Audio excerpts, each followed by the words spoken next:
आकाशवाणी रांची से प्रस्तुत है प्रादेशिक समाचार।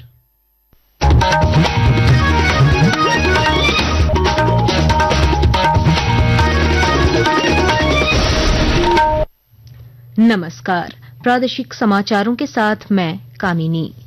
स्वास्थ्य और परिवार कल्याण राज्य मंत्री अनुप्रिया पटेल ने आज लोकसभा में प्रश्नकाल के दौरान पूरक प्रश्नों के उत्तर में कहा है कि नरेंद्र मोदी सरकार डॉक्टरों और विशेषज्ञ डॉक्टर की उपलब्धता बढ़ाने के लिए प्रतिबद्ध है। उन्होंने कहा कि सरकार ने चिकित्सा पेशेवरों की बढ़ती मांग को पूरा करने के लिए 157 नए मेडिकल कॉलेज स्थापित किए हैं। देश के अंदर 157 नए मेडिकल कॉलेज स्थापित किए, जिसके माध्यम से आज बड़ी संख्या में डॉक्टर्स और स्पेशलिस्ट डॉक्टर्स मिलने जा रहे हैं। और इतना ही नहीं, जहां जहां हमने मेडिकल कॉलेजेस स्थापित किए, वहां पर हम को-लोकेशन में नर्सिंग कॉलेजेस की स्थापना भी कर रहे हैं, जिससे कि नर्सिंग स्टाफ भी मिल सके। भारत निर्वाचन आयोग ने पीठासीन मतदान पदाधिकारियों, मतगणना कर्मियों, माइक्रो ऑब्जर्वर और अन्य अधिकारियों के पारिश्रमिक में वृद्धि की है। आयोग ने जिला उप निर्वाचन पदाधिकारियों, केंद्रीय सशस्त्र पुलिस बल कर्मियों और सेक्टर अधिकारियों के मानदेय में भी बढ़ोतरी की है। मतदान एवं मतगणना ड्यूटी के लिए भोजन और जलपान की दरें भी बढ़ा दी गई है। भारतीय रिजर्व बैंक की डिप्टी गवर्नर अब से कुछ देर में उरमांझी ग्राम पंचायत का दौरा करेंगी। यह दौरा वित्तीय समावेशन योजनाओं के संतृप्तिकरण अभियान और पुनः केवाईसी की समीक्षा को लेकर किया जा रहा है। राष्ट्रपति द्रौपदी मुर्मू ने झारखंड के कई लोगों को स्वतंत्रता दिवस समारोह में भाग लेने के लिए आमंत्रित किया है। इनमें जमशेदपुर की पर्यावरण कार्यकर्ता पद्मश्री जमुना टुडू, रांची के अनगढ़ा प्रखंड के बीसा गांव के किसान रामदास बेदिया और गुमला की बेटी शुभांगी प्रमुख रूप से शामिल हैं। झरिया के पूर्व विधायक संजीव सिंह को सुप्रीम कोर्ट से जमानत मिल गई है। वे 2017 से धनबाद के पूर्व डिप्टी मेयर नीरज सिंह समेत 4 लोगों की हत्या के मामले में जेल में बंद थे। करीब 7 साल बाद उन्हें सर्वोच्च न्यायालय से यह राहत मिली। प्रादेशिक समाचार आप आकाशवाणी रांची से सुन रहे हैं। चाईबासा के सारंडा जंगल के दिघा क्षेत्र में नक्सलियों द्वारा बिछाए गए आईईडी ब्लास्ट में सीआरपीएफ के कोबरा बटालियन के 2 जवान घायल हो गए। विस्फोट की चपेट में आने के बाद दोनों जवानों को एयरलिफ्ट कर रांची लाया गया। करीब 730 करोड़ रुपए के जीएसटी घोटाला मामले में ईडी ने धनबाद के झरिया निवासी व्यवसायी अमित अग्रवाल को गिरफ्तार कर लिया है। कल से ही उनके ठिकानों पर छापेमारी की जा रही थी।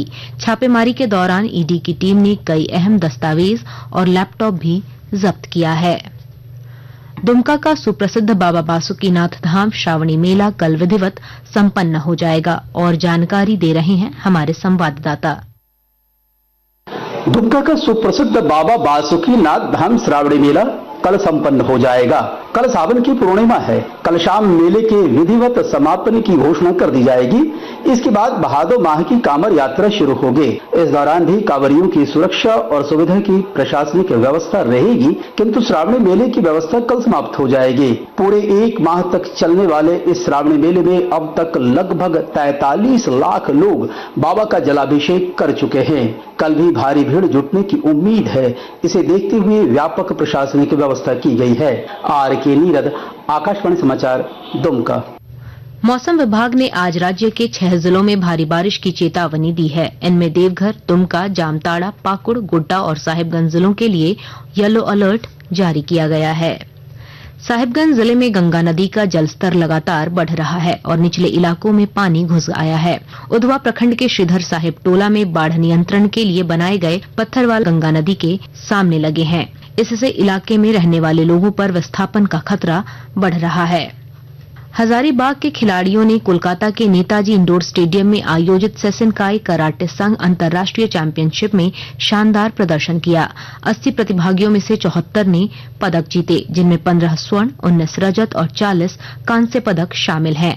इस प्रतियोगिता में विश्व के 6 देशों से 7000 से अधिक खिलाड़ियों ने हिस्सा लिया। मुख्य प्रशिक्षक शिहान उदय कुमार ने इसे हजारीबाग के लिए गर्व का क्षण बताया।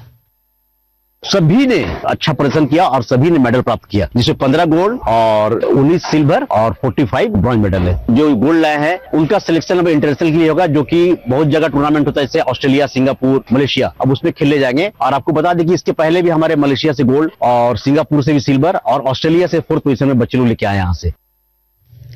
इसके साथ ही आकाशवाणी रांची से प्रादेशिक समाचार का ये बुलेटिन समाप्त हुआ। अगला प्रादेशिक मुख्य समाचार शाम 4 बजे प्रसारित किया जाएगा। नमस्कार।